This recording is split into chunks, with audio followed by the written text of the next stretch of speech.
Lagaw po natin muna yung baboy kasama na ang kamatis at ang sibuyas ng mga 20 to 30 minutes. Takpan po muna natin.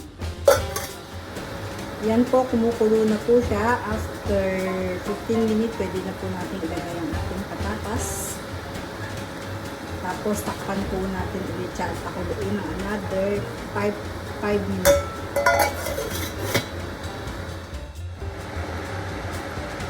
Yan, nilagay na po natin ng pechay at ang green chili.